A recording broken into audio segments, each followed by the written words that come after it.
Dia ada suara kayak suara desisan nafas gitu. Tapi ini bukan nafas orang. Nafasnya itu begitu eh, kecil gitu. Dan itu nggak jauh sama rumahnya Putra. Kayak,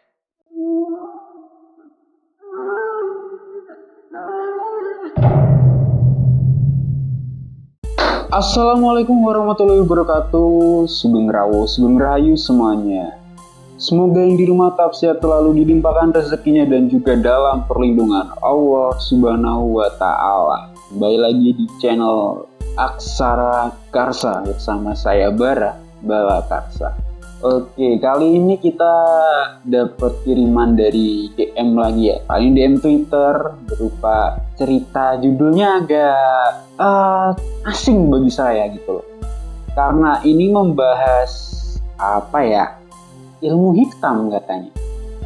Suatu ilmu hitam yang itu sampai membuat geger desanya Mas Putra selaku narasumber yang sudah kirim DM di Twitter saya. Nah, nama dari ilmunya ini adalah Klintu. Bagi yang tahu Klintu itu apa, silahkan komen di bawah. Nanti biar diskusi di bawah aja ya. Nah, jangan lupa buat like dan subscribe. Jangan lupa juga buat loncengin biar nggak ketinggalan video-video menarik selanjutnya. Oke, tanpa basa-basi lagi ya, kita langsung aja ke ceritanya gitu, boleh kan? Nggak apa-apa gitu kan. Ya karena kalau singkatnya dijelasin nanti malah jadi nggak penasaran. Oke, penasaran kan apa itu Klintu? Jangan kemana-mana, tonton sampai habis. Oke, kita langsung aja ke ceritanya.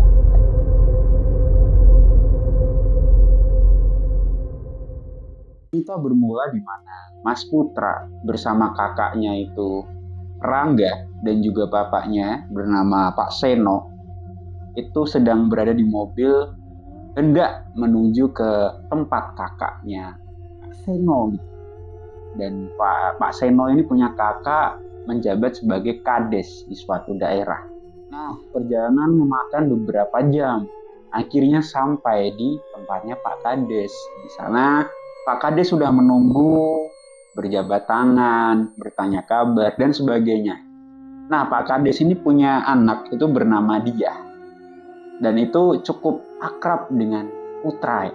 Tapi nggak terlalu akrab sama kakaknya, Rangga.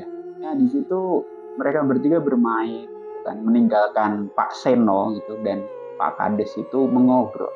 Dan itu bermain ke salah satu lahan yang lumayan luas.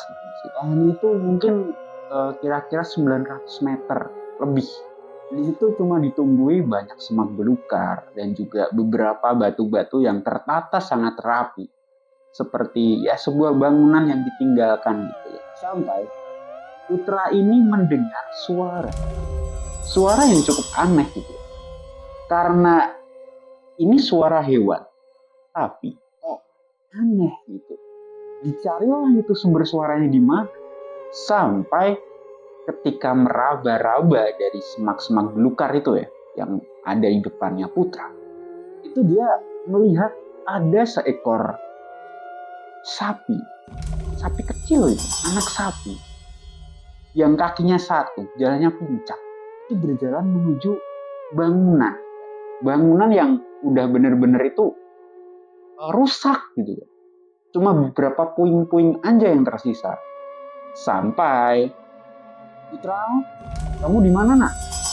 Ada suara Pak Seno gitu, sedang memanggil nama Putra.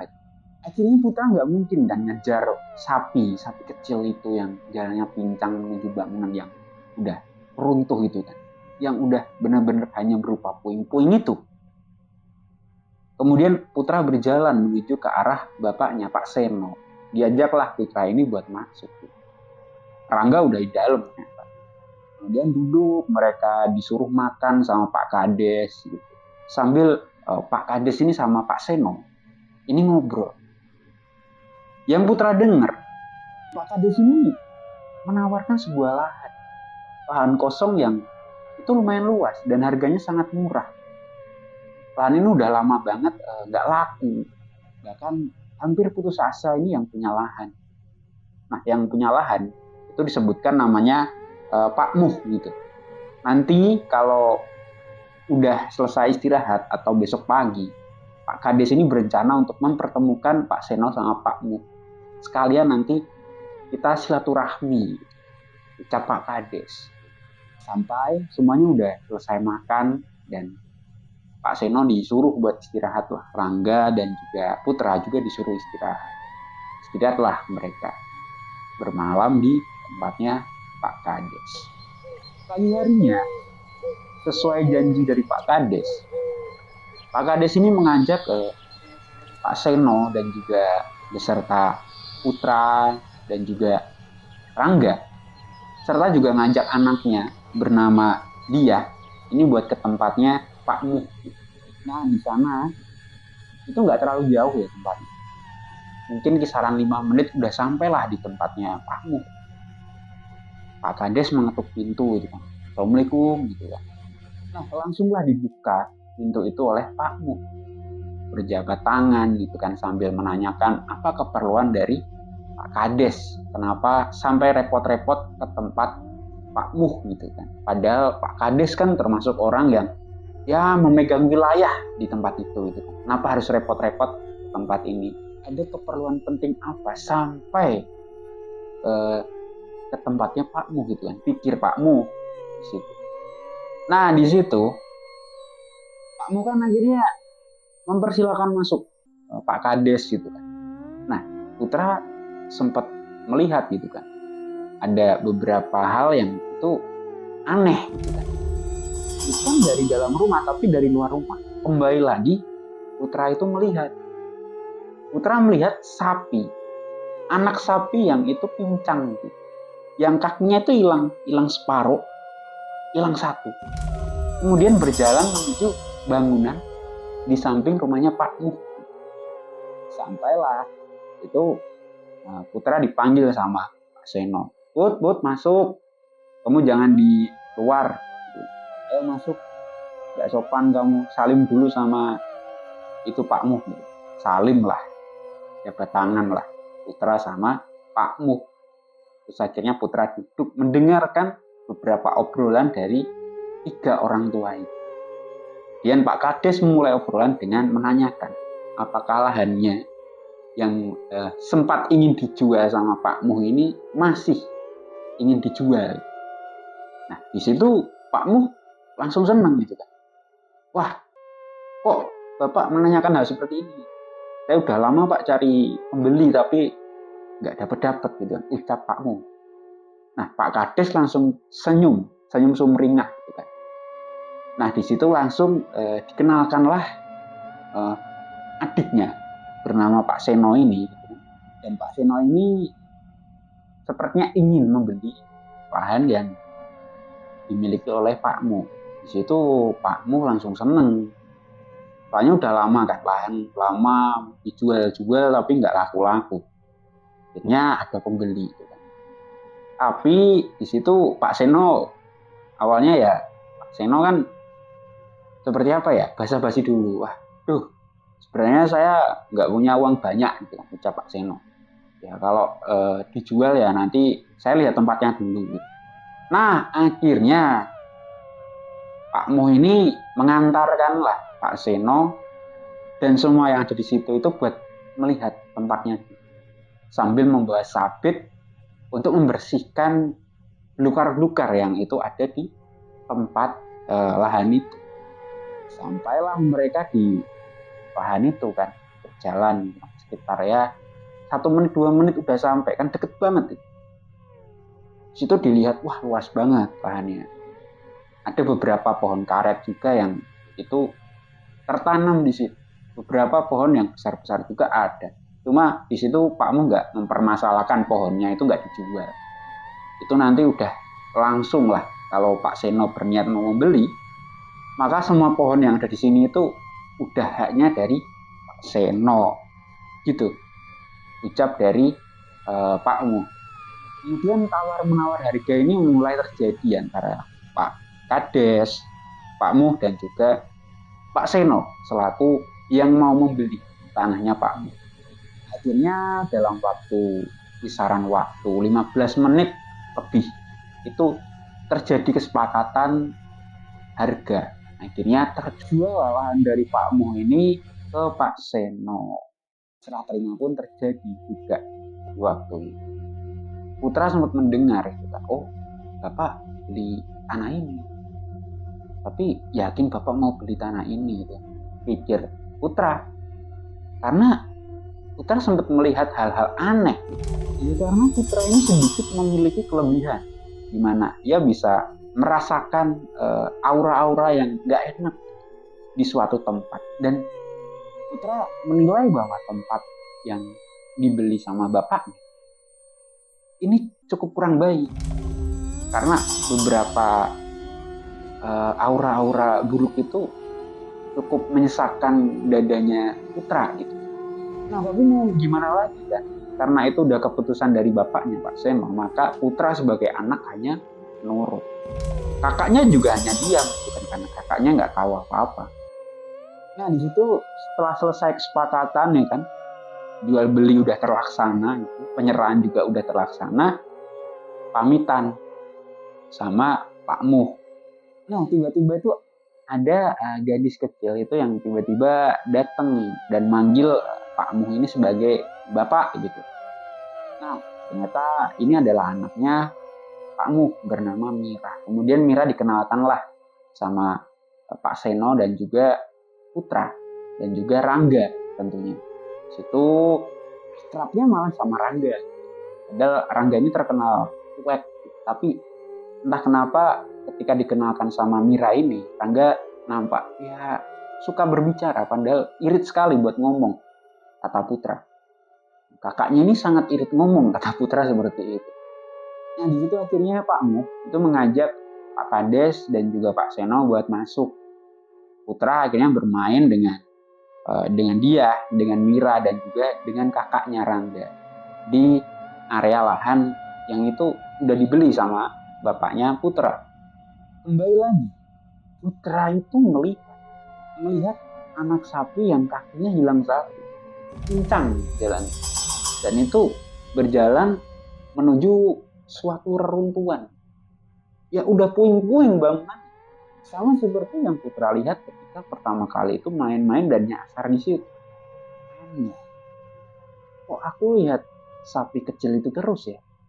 Tapi kenapa kakinya hilang satu? Dan dia seolah tahu kalau aku di sini. Pas aku melihat sapi itu juga melihat aku. Ada yang aneh sama sapi ini. Ketika Putra mulai berpikir aneh gitu, tiba-tiba ada tepukan keras ke arah pundak, duak gitu. Di situ Rangga langsung bilang, "Dek, kamu ngapain sih, Dek? Kamu kok ngelamun? Surupan kamu. Ayo kita main sama Mira, sama dia. Kamu sama dia, sama Mira. Ayo kita jalan-jalan gitu. Jalan-jalan keliling-keliling desa ini. Nanti biar Mira sama dia yang nganter kita." Situ Mira sama dia setuju juga buat nganter Rangga sama Putra buat jalan-jalan keliling desa. Tapi sebelum itu mereka izin dulu sama orang tua mereka buat keliling-keliling desa gitu. Nah, akhirnya mereka jalan-jalan gitu, melakukan hal-hal yang biasanya anak kecil itu biasa lakukan. Tuh, sampai nggak kerasa mereka bermain sampai agak larut nih. Ya katakanlah itu senja gitu kan, surup gitu. Dipanggillah sama orang tua mereka, Pak Seno, Pak Kades, sama Pak Muh. Mereka akhirnya pulanglah ke tempat masing-masing karena dijemput oleh orang tuanya masing-masing juga.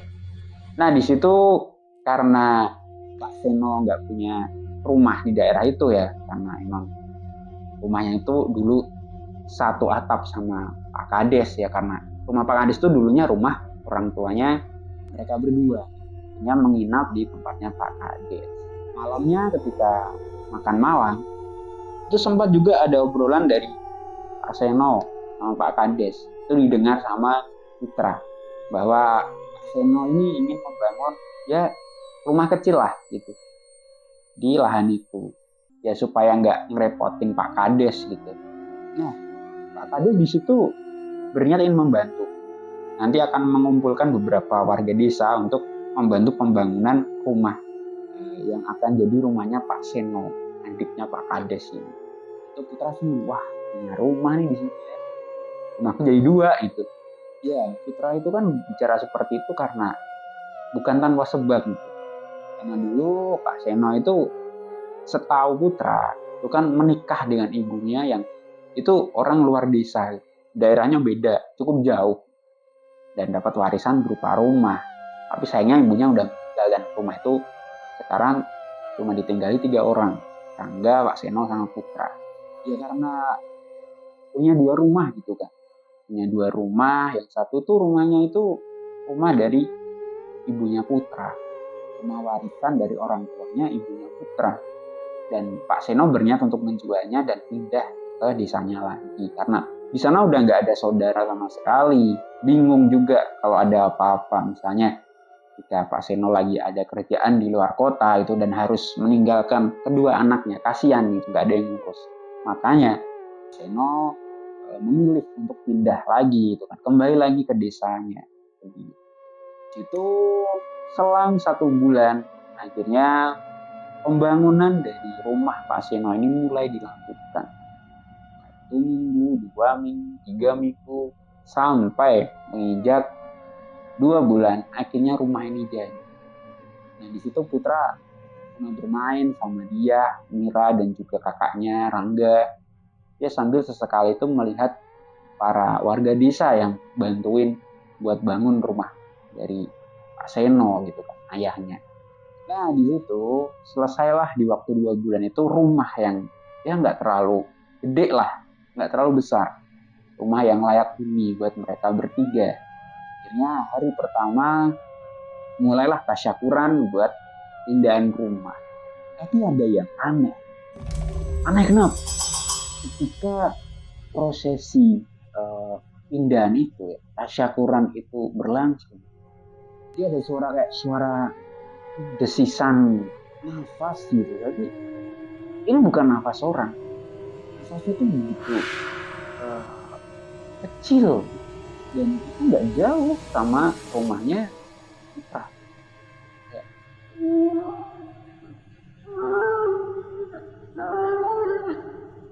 Suara seperti itu dicarilah sama Putra, dan ketika dicari itu dia lihat ada anak sapi yang itu lagi merintih kesakitan gitu. Dan ketika dilihat lebih dekat ada suara tangisan bayi gitu kan. Putra mulai berjalan lebih dekat lagi.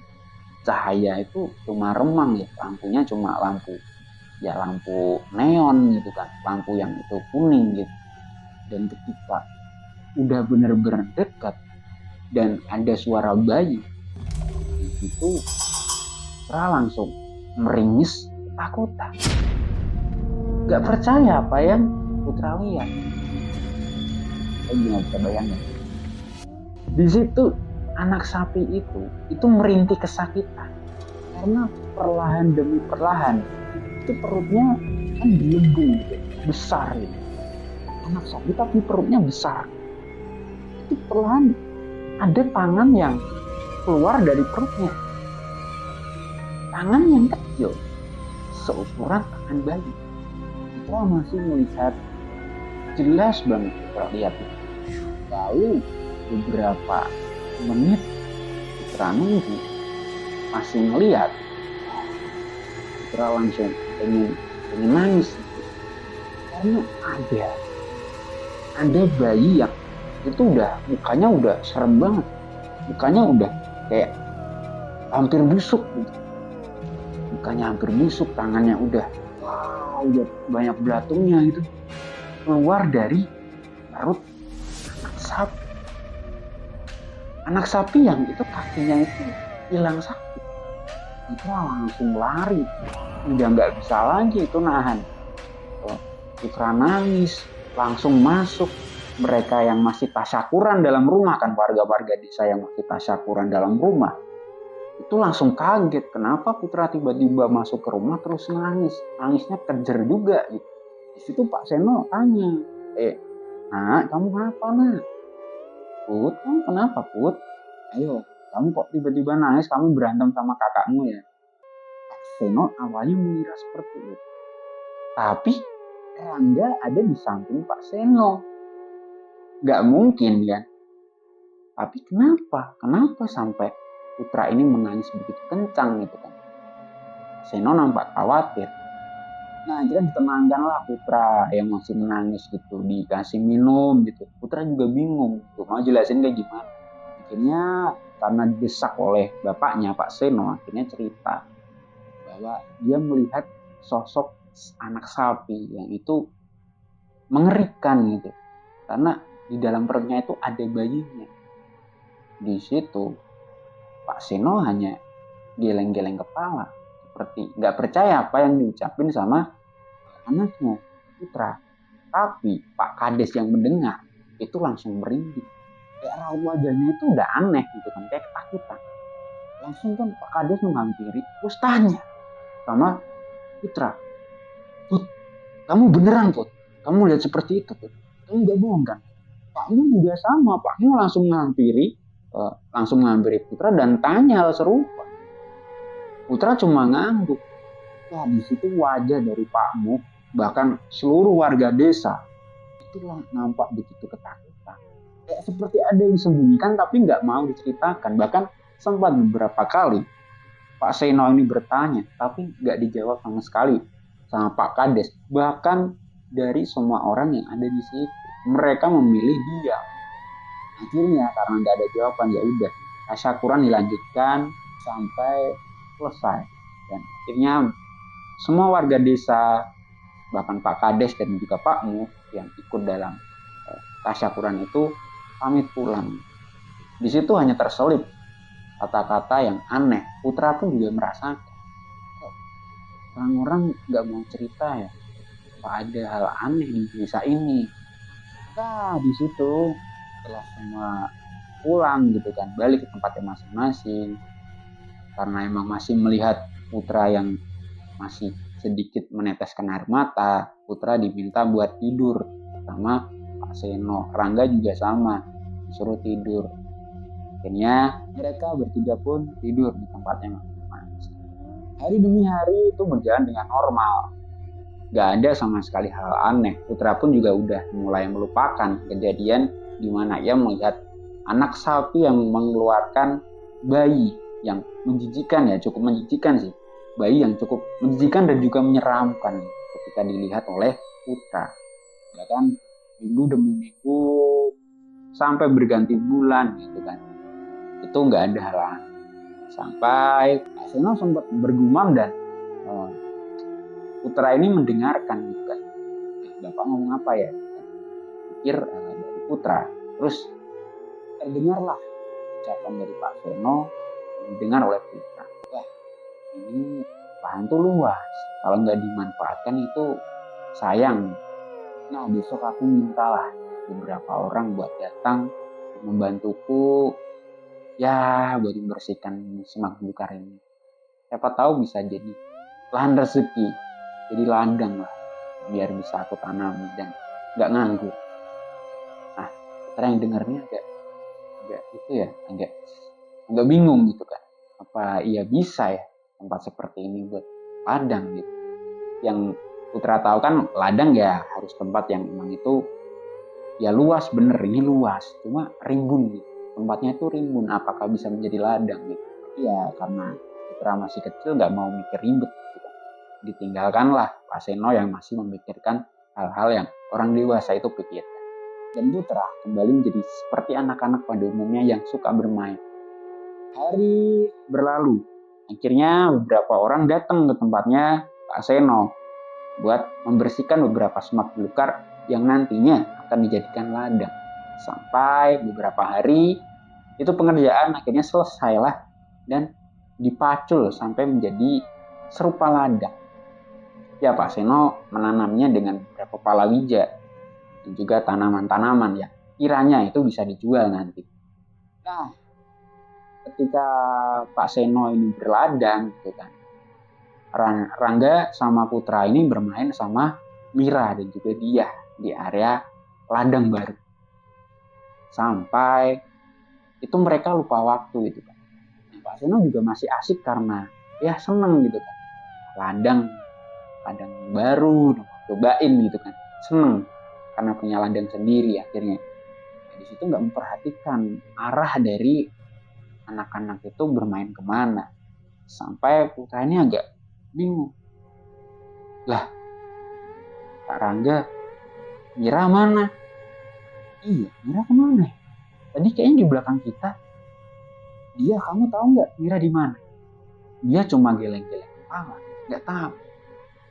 Padahal hari udah menjelang mau maghrib ya. Nah di situ dicarilah kemana-mana sama 3 anak ini. Putra itu bingung. Aduh, Mira kemana ya? Rangga bingung, dia juga bingung. Kalau Mira nggak ada di sini, apakah Mira udah pulang ke tempatnya Pak Muh ya? Nah akhirnya inisiatif lah mereka bertiga buat ke tempatnya Pak Muh. Dan ketika tanya sama Pak Muh gitu, Mira nggak ada, Mira belum pulang.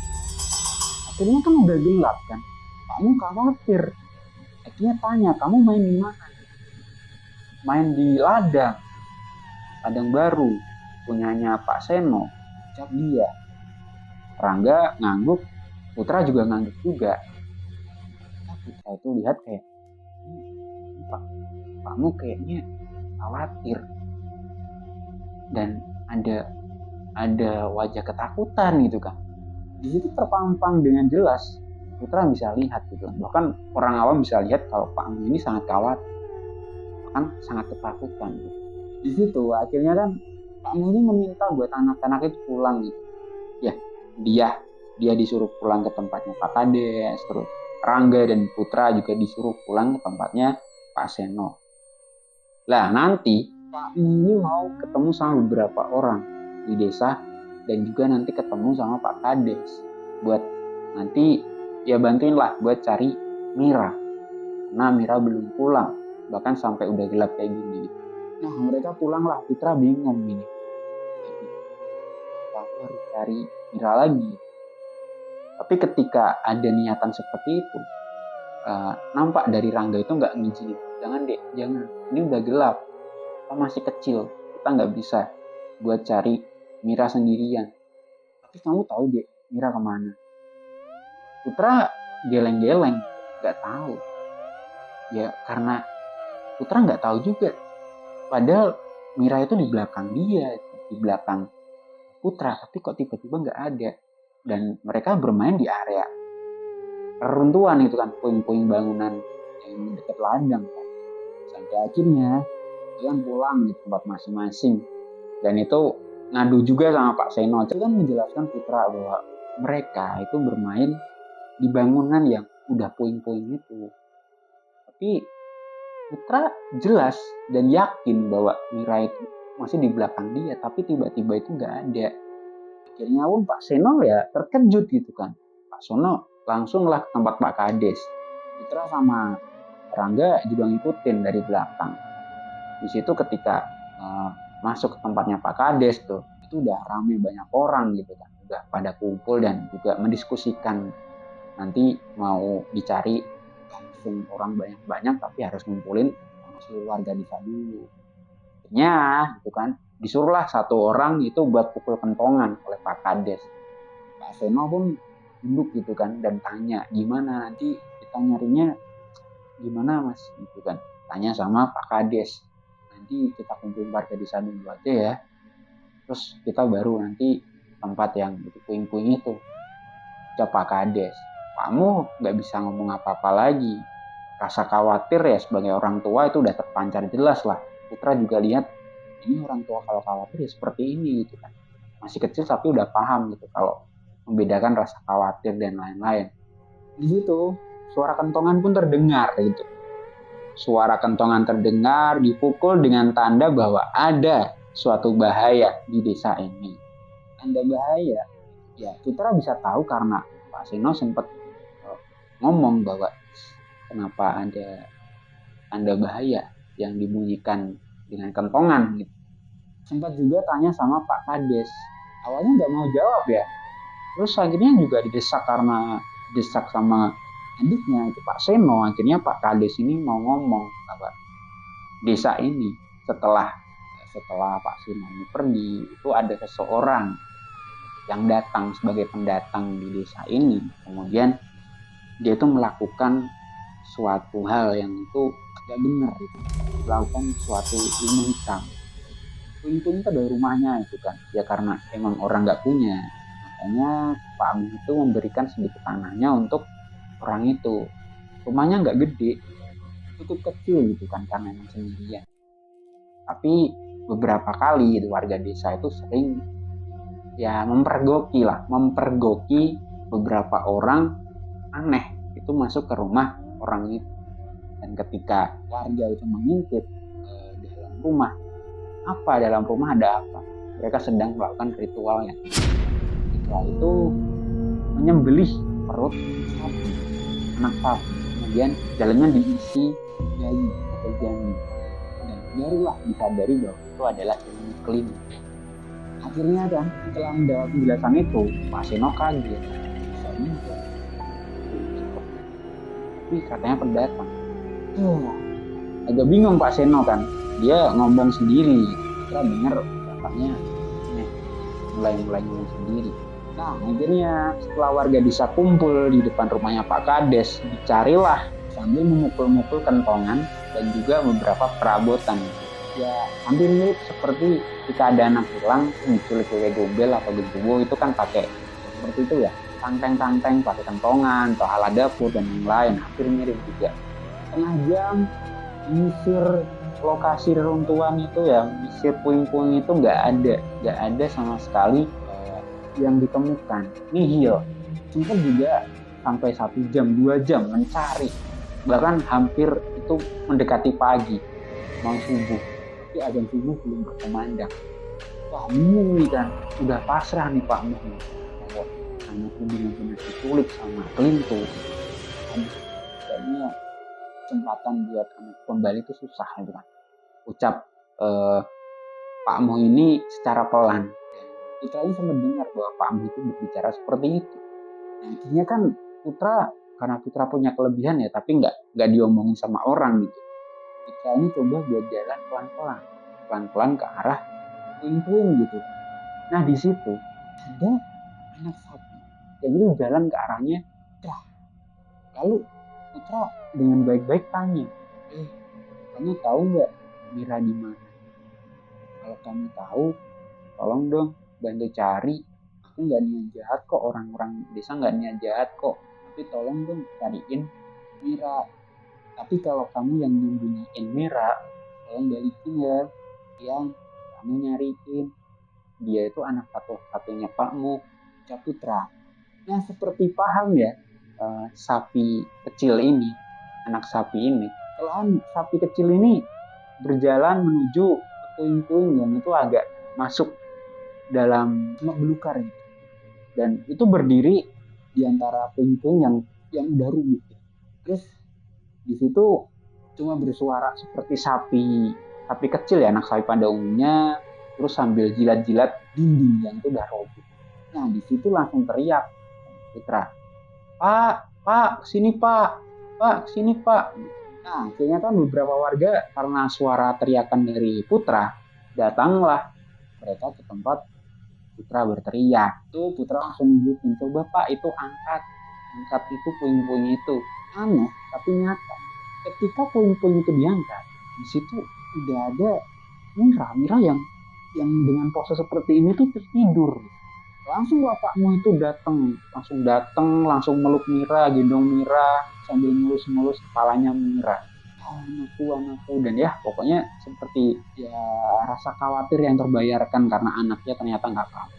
Akhirnya warga desa pun cukup bernapas lega dan kembalilah warga desa ke tempatnya masing-masing. Pak Muh membawa Mira buat ke tempat rumahnya sendiri. Bubarlah warga desa semuanya.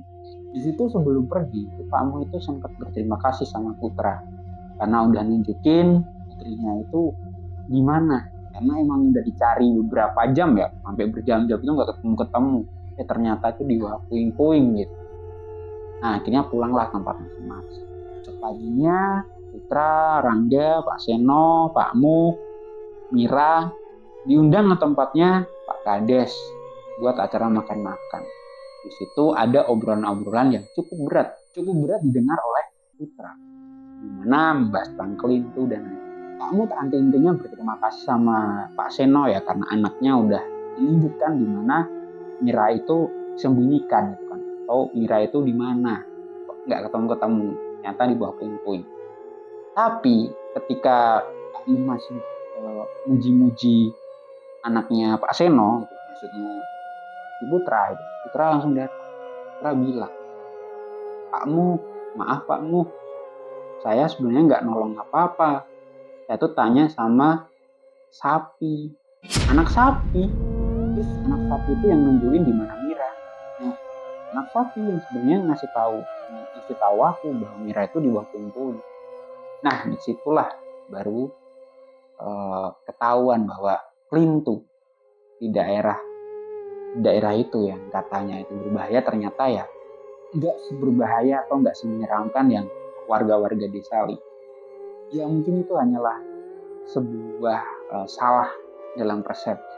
Dan sempat juga Pak Kades ini mencari tahu sebenarnya kelintu itu apa sih.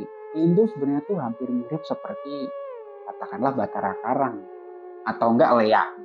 Sehingga ilmu yang ya bisa buruk bisa baik tergantung pada orang-orang yang menerapkannya.